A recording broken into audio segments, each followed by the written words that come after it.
Nah, ini ada yang emisi berapa rupiah nih?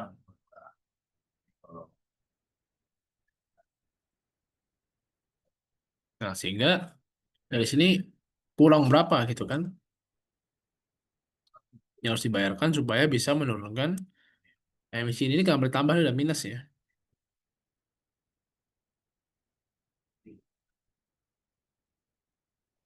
Nah, jadi kira-kira perlu 14 miliar ya untuk menurunkan total emisi karbon yang sudah ada untuk mencapai keseimbangan ya. Karena kan memang tujuannya adalah untuk mencapai net zero emissions ya. Ya, seperti itu. Nah, itu adalah fungsi ya dari kita menggunakan invest itu ya sampai di situ.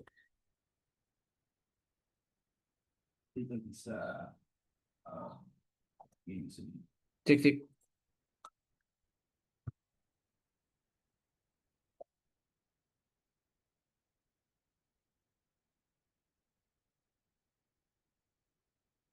Oke.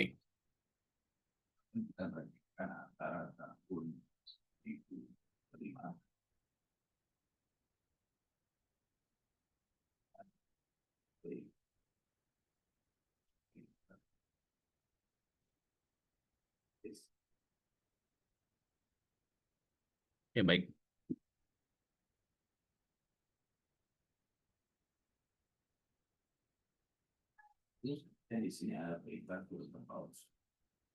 Oke, jadi seperti itu ya. Nah, mudah-mudahan nah ini simple lah ya seperti itu. Jadi ketika Bapak Ibu ingin menghitung ya tujuannya bisa ke sana gitu ya. Di- Tujuan dari kita menghitung seperti ini.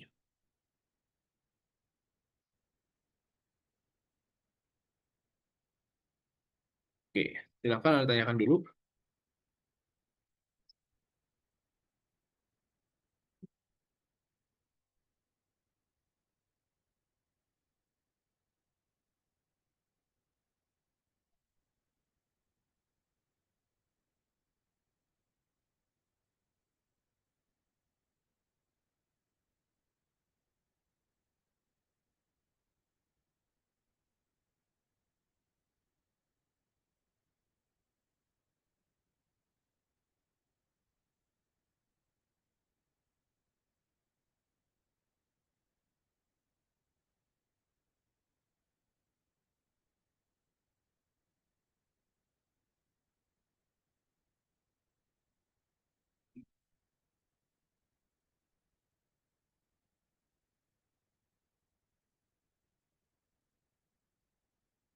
Oke, ya mudah-mudahan bisa dipahami ya yang singkat ini.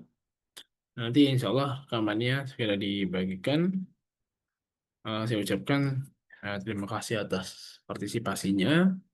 Semoga pertemuan yang singkat ini bermanfaat. Mohon maaf bila kurang kesalahan. Assalamualaikum warahmatullahi wabarakatuh. Waalaikumsalam. Terima kasih, Kak. Sama-sama. Nanti rekamannya dikirim ya, Kak ya? Oh iya, dikirim bisa. Baik, baik. Makasih, Kak. Sama-sama.